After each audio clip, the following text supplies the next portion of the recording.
Bienvenue dans cette deuxième partie de Demain à la Une et nous allons commencer par les titres.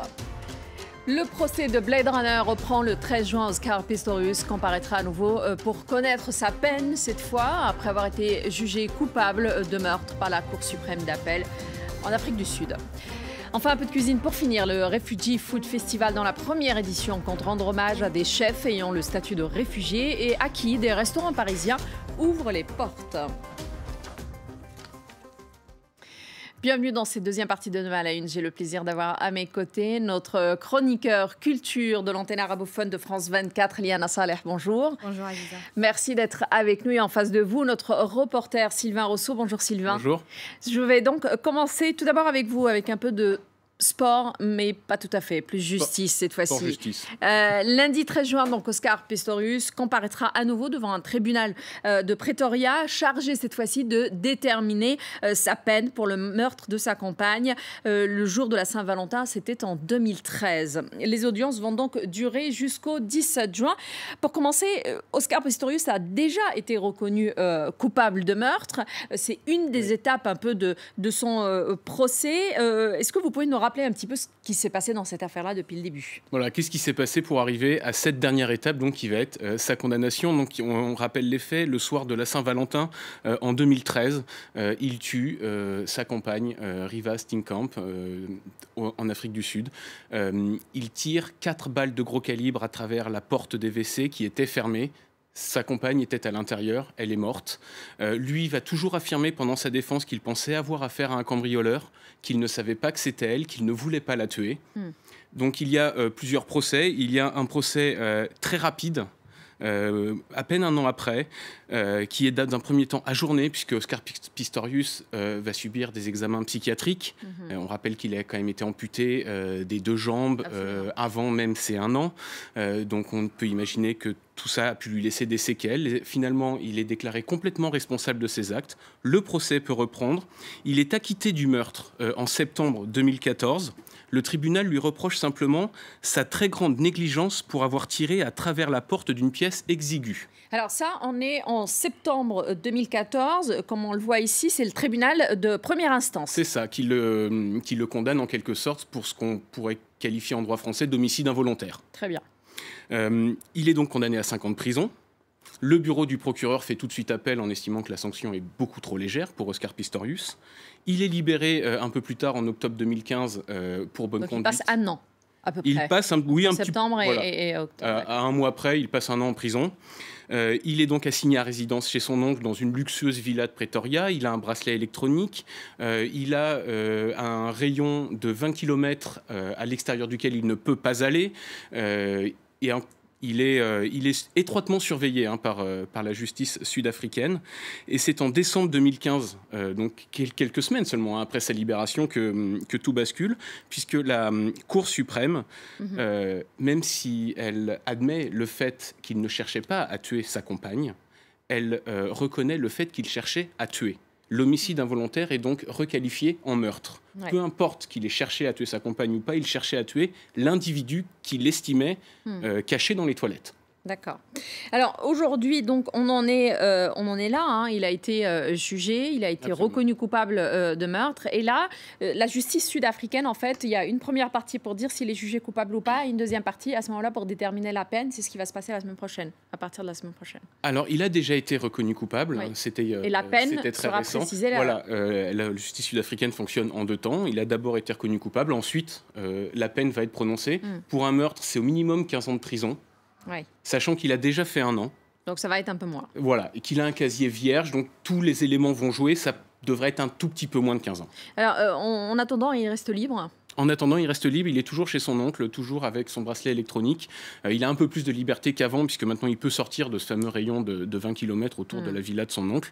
Mais il reste malgré tout sous étroite surveillance, son passeport est toujours confisqué. Alors, par contre, il a donné une interview, la première en fait, depuis le meurtre de sa compagne. C'est à la chaîne britannique ETV. Et en fait, ça ne passera pas tout de suite. Hein. Ça passera, je pense que c'est vers le 24 juin. Et c'est la première fois, c'est une manière de donner sa version des faits.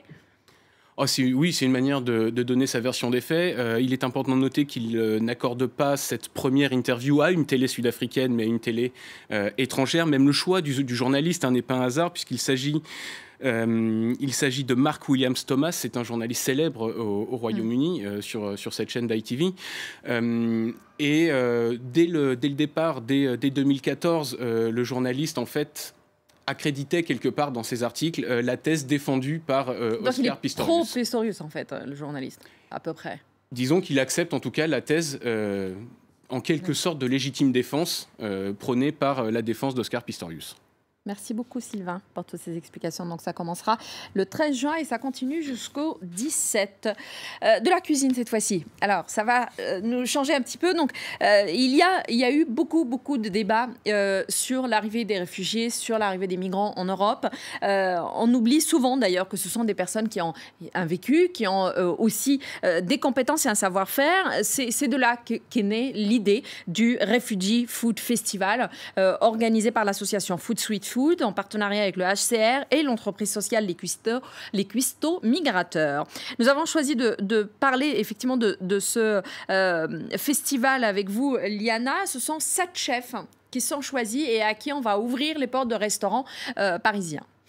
Donc voilà, cette première édition à Aziza de Refugee Food Festival est destinée à changer le regard des migrants à l'occasion de la Journée mondiale des réfugiés qui tombe le 20 juin. Donc, entre le 17 juin et le 20 juin, les Parisiens sont invités à déguster et régaler des recettes faites par les soins de chefs migrants. Et pour les organisateurs, la seule réponse possible face à cette crise humanitaire dont vous avez parlé, c'est l'ouverture à l'autre, le respect et la découverte d'autres cultures et la découverte de cultures culinaires qui permet d'apprendre la diversité autrement et de comprendre à quel point c'est une richesse et une opportunité à saisir. Alors, les organisateurs, vous le disiez, hein, Liana, aujourd'hui disent qu'il faut faire de la cuisine un grand moment de rencontre culturelle. C'est une manière de changer le regard de nous, Européens, sur les réfugiés, mais aussi peut-être d'ouvrir à ces réfugiés, de montrer, leur donner la possibilité de montrer un peu ce qu'ils savent faire. Est-ce qu'on en sait un peu plus sur les chefs qui vont participer? Alors d'abord, il faut dire que ces projets fonctionnent ou s'articulent autour de 2 motivations. D'abord, l'envie de défendre une cuisine sous-représentée et diverse et authentique. Et ensuite, la possibilité de valoriser un savoir-faire, d'aider ces gens-là qui sont en difficulté et qui ont besoin d'un toit, mais aussi d'un boulot pour vivre en France et s'insérer socialement autour des discussions et des rencontres autour d'un mezze ou un plat de hummus ou une crêpe traditionnelle qui vient de l'Artérie. Donc, parmi ces chefs, il y a Mohamed, qu'on appelle le roi du mezze. Mohamed, il animait une émission sur la télé syrienne. On aura du mal à lister toutes ses spécialités, mais apparemment, son caviar d'aubergine est incroyable. Il y a aussi la chef Syriani qui vient du Sri Lanka et qui a obtenu le prix de meilleure pâtissière de Sri Lanka. Et pour ceux qui aiment la cuisine iranienne, il y a le chef Rachid, qui apparemment met du riz partout, dans les plats et dans les desserts. Et donc, en gros, ils sont tous des chefs confirmés ayant le statut de réfugiés en France qui leur permettent de travailler en France. Et ils ont tous rescapé la guerre ou la discrimination dans leur pays d'origine, que ce soit la discrimination à cause de leur orientation politique ou religieuse ou même sexuelle. Liana, ça se passe donc à Paris pour cette première édition. Il y a beaucoup de monde à Paris en ce moment avec l'euro, hein, n'est-ce pas Sylvain? Il y a beaucoup de gens et puis de toute manière, il y a souvent beaucoup de touristes et beaucoup de Parisiens peut-être qui pourraient s'intéresser à ce festival. Est-ce qu'on connaît aujourd'hui la liste exacte des restaurants qui prennent part à cette expérience? Alors, cette opération implique 10 établissements à Paris. Parmi eux, il y a le Frig and Pony. Il y a aussi les restaurants Squat. Ça c'est le Free and Pony, c'est un resto Squat dans le 19e arrondissement de Paris. Il y a aussi l'Ami Jean dans le 7e arrondissement ou encore Poulette dans le 3e arrondissement, West Country Girl dans le 11e arrondissement ou les Petits Bains dans le 13e arrondissement. Merci beaucoup, Liana. Merci beaucoup. De toute manière, une des grandes, bien sûr, dates de la semaine prochaine, des dates de la semaine prochaine, ça reste de toute manière le football.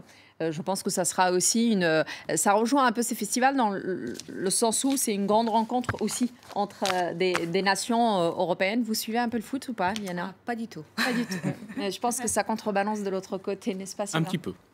Et toi, Adita? Un petit peu quand même. Un petit peu quand même. Si ce n'est que pour pouvoir suivre dans mon émission. Merci beaucoup. Merci Sylvain. Merci Liana d'avoir été avec nous. Merci à vous tous d'avoir suivi cette nouvelle émission de Demain Line. Je vous retrouve la semaine prochaine à la même heure.